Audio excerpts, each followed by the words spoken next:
It's day 731 off the grid, and in this exact minute, which is 11:39, 2 years ago we pulled that switch for the final time to off, thus ending our power account 2 years ago. Last year I didn't make this kind of video. Well, I kind of did, but it was down at the railway station because I was on my watch. But this year I'm home. 2 years into the start of the third year now, officially. It's pretty cool. I'll make a little bit more today as I go.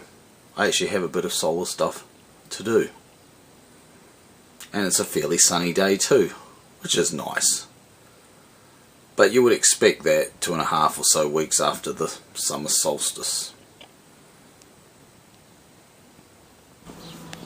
Well, what better than to commemorate the anniversary day of 2 years off the grid than actually do some solar. Here's one of the new panels unboxed. It's one of the Powertech 80 watt panels from J-Car. Yep. It was quite a bit to get it unboxed. Here's one still in its packet. There's all these staples down the end. That's pretty. You can see I sort of kind of ripped into it there. Yeah. Interestingly enough, as I was suspecting, this so-called 80 watt panel, the cells are exactly the same size as this one here, which was sold as a 100 watt panel. So I think that one will say 100 watts and this one will say 100. It is possible these cells are slightly more efficient, or it's also equally possible that the rating of this one is more honest. The upshot being is they're both likely to produce about the same amount of power. Yeah. And for all intents and purposes. And it shares the same face as about this one here, this one here, which is 2, this one here, which is 3, this one here, which is 4, this one here, which is 5, this one here, which is 6, this one here, which is 7. It shares about the same face as 7 panels. So, that's pretty cool. Yeah, so basically the plan is, well, I bought 2. I wasn't intending to buy 2 yesterday. I actually was just going to buy the 1, but I bought 2, so that puts me in a different position. I can do different things. So what I've settled on doing is I'm going to remove this old broken 190 watt panel here. I'm going to take that off and replace it with those 2 new Powertech panels. Now you notice that there's this bit of drain pipe sticking up here. Well, what that is it's a shadow test. I've had that up all morning and I've been looking at where it makes its shadow, and probably can't see it on the camera, but it's just starting to get to the corner of that panel now that we're in the afternoon. The reason why I'm testing for shadow is I want to mount these 2 new panels up on a sharper angle a bit to take a bit more advantage of the winter sun, because these are pretty flat. I mean, these are pure summer position panels. I want to get it a bit more elevated. Well, maybe not quite as much as those, and certainly not as much as these, but maybe same as the ones on the actual house roof up there, the BP panels, something like that kind of angle to kind of be a bit of a compromise between summer and winter running. And I reckon I can chalk it up a bit and not cause too much shadow to fall on the panel behind it. So that's basically the deal there. So yeah, I've been testing it with that pipe. So I guess that's it really for now. I need to get this panel down. I need to figure out how I'm going to put the new panels up and put them up. Yeah. Hey. Yeah, I hope it doesn't end up bats, otherwise there will be bats shadowing it. Well, yeah. Well, work continues with the solar panel mounting. As you can see, I've made up this frame here with Vicky helping me. I just nailed up a simple frame. Hold it. Made from a couple of fence posts that I found washed up at Foxton Beach. Apart from being snapped off at the bottom, they're sort of in near new condition. The cross ones are made from one of the old legs that I sawed off the table that makes this solar frame. Vikey's just painting it with engine oil at the moment. Yep. And then we'll be going up here. As you can see, I've got the panel sitting up here. I've added this timber to just make it the right length, because obviously these panels are a bit shorter than the original one. And once I put that up, because we're going to raise this one up, it's going to be angled up 12 inches actually. I'm working in inches today just for fun, completely in inches. Because those solar panels happen to be exactly 21 inches wide, it's not in centimetres. You know, it'll be something point something centimetres. And here's the old panel. Broken panel. You see it's a really broken one. But this has been putting out a couple of amps faithfully right up until the point I've taken it down. And of course I'm going to redeploy it, which will be a lot of fun. We'll have a bit of fun with that one, I reckon. But this gives me an opportunity to show what I did. Again, I probably showed this the day I did this, but as you can see, I've actually dug in under the seal here, whatever it's called, the ethylene or whatever, acetate, whatever the shit is, that white stuff, until I found the tabbing wires, and I've actually soldered bypass wires routing around the bad cells.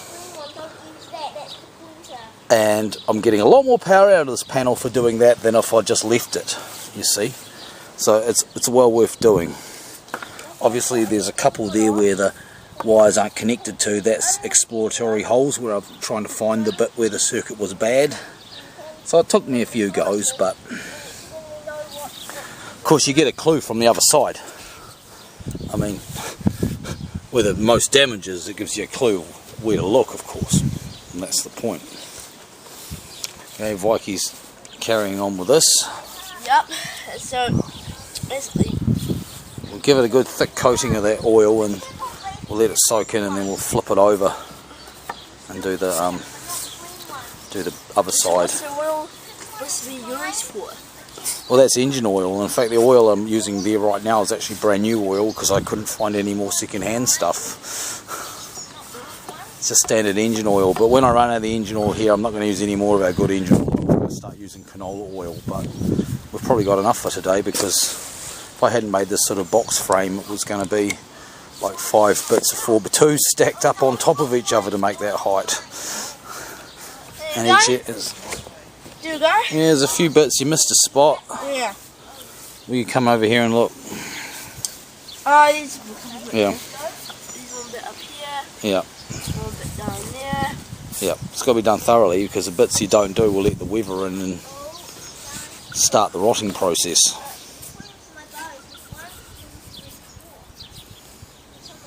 Right. Do the downsides matter? Yep. You mean these bits? Oh no, those don't matter because that wood's treated. Yep.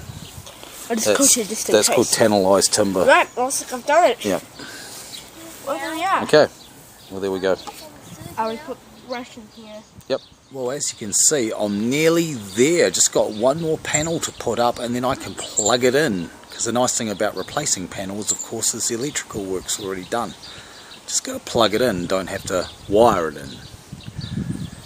But I had to stop though, because I was just getting so hot that I need to stop and have a cup of tea to cool down a bit before I continue. Even though the temptation was to just carry on, but nah, we'll stop here while I'm waiting for the jug to come to the boil. I suppose we can have a quick look at stuff we won't see once both panels are up.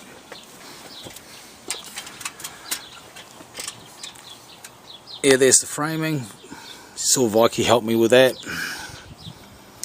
Using the classic old grab washers, as I call them, made from bottle tops. Although I've got to the point now where I don't even bother filling them with hot melt glue. I just use them as they are, bung a hole through them and away you go, and they actually do the trick really, really well. Eventually they rust, but as long as I keep drinking beer, I've got more grab washers.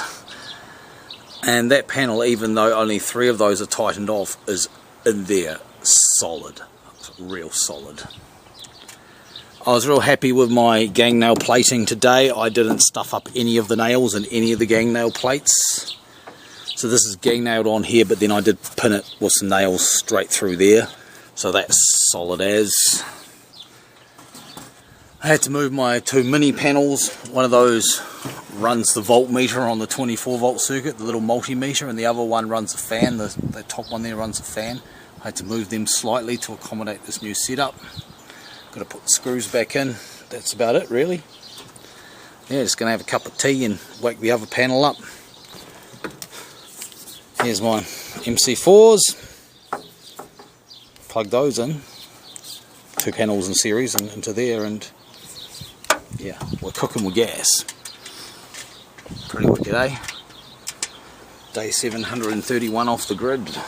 2 years off the grid, start of year 3.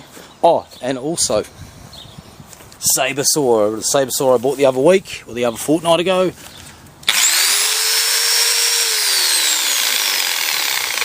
That's running off the 2500 watt modified square wave inverter in the B shed. It runs perfectly fine, and it'll even speed control properly off that, which is cool.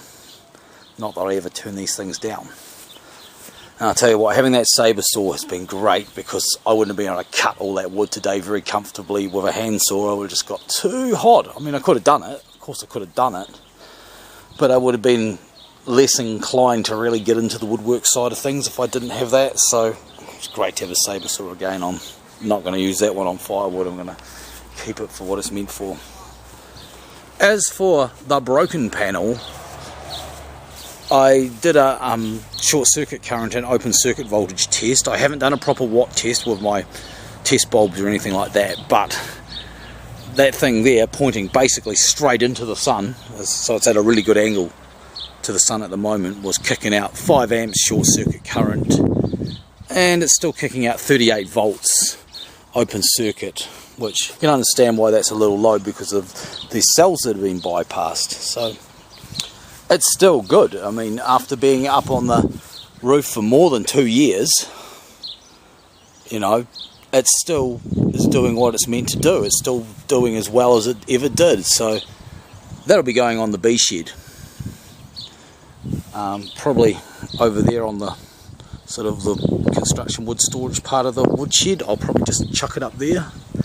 I did think about putting it on the caravan, but I think I'll save that for some nicer panels when I get some more. But yeah, I'm going to chuck it up on the B shed. The obvious thing to do is to link it into the 24 volt system, and let's face it, that's probably what I'll do. The other option is to really put an MPPT controller for its paces and run it into that, and then into a 12 volt system in that shed. But I don't know, I'll probably just end up hooking it to the 24 volt system, but we'll see. That's another day though. I'm not going to be mucking around with that today. Once this last panel's up, that'll be enough for a mellow puff, I'm sure. Yeah, my racking and stuff's made out of wood, and wood rots, you know, and eventually of course I'll have to get up there and renew it. But hey, you know, I'm still young enough to climb ladders and get up on roofs, so that's no biggie to me. The wood was all basically free, so when it's time to replace it, I'll just replace it. So yeah, saves a lot of money, because the racks cost as much as the panels, and that just seems ludicrous to me. It's a good way to make your system cost a lot of money, and I've never had anything yet blow off the roof due to any sort of my mounting failing, so not bad. I have had a few of these panels up here that move around a bit in some really strong winds, but not since I've put the extra ballast up in the form of those heavy tannalized rounds. They don't move anymore. One day I'll get around to doing them properly. But everything that's racked, the stuff on the house, including the experimental stuff up there with the tomato poles, is all solid as. It hasn't moved, doesn't move. Some of this has been up here for quite a few years now. I mean, we've been 2 years off the grid, but been nearly off the grid for quite a lot longer than that. Yeah. So there we go. I'm sure that jug will be boiling now. It does take a wee while because it's a 230 volt element running off a 120 volt circuit, so it does take a bit longer. Gonna have a cup of tea. Well, there we have the final result. 160 watts of paneling added to the 24 volt circuit in the power room, shed A. Obviously I've taken some paneling off to put this on, but I think it's going to be a marked improvement, both in the fact that I've got brand new panels up and also that I've got this increased angle, which I call the compromise angle. It's kind of a good compromise between summer and winter if you don't want to be moving panels, as opposed to those flat ones up there, which are definitely summer position, and these sharply angled ones, which are of course your winter position panels. So it's been a pretty cool day 731 off the grid, the start of year 3 of being off the grid.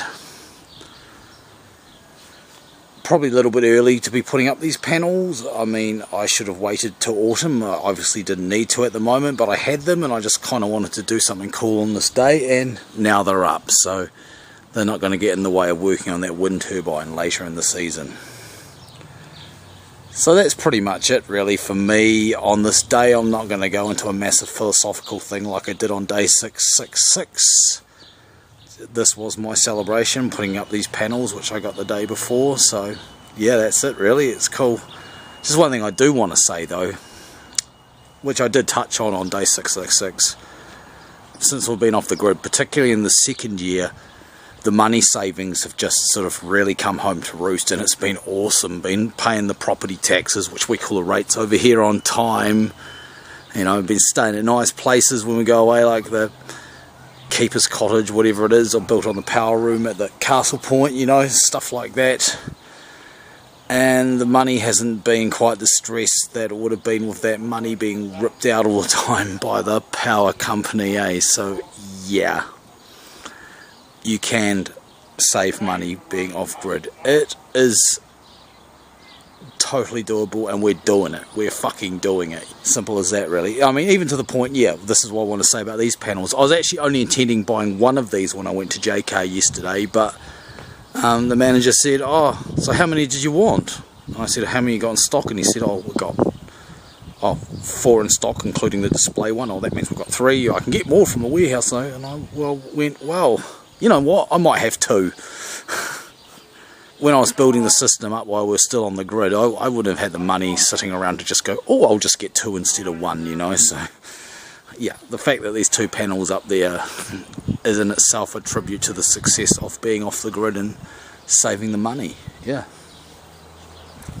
I guess that's all I want to really say. But you know, you can do it. You can all do it. Everyone can do it, eh? Well, everyone that has got half a brain for electrical stuff knows how to put things together and stuff, and do it right, you know. That doesn't necessarily mean investing in the most expensive kit, but with what you do get, doing it right, and yeah, it's doable, it's cool, you can all do it. And I'll leave it at that, eh?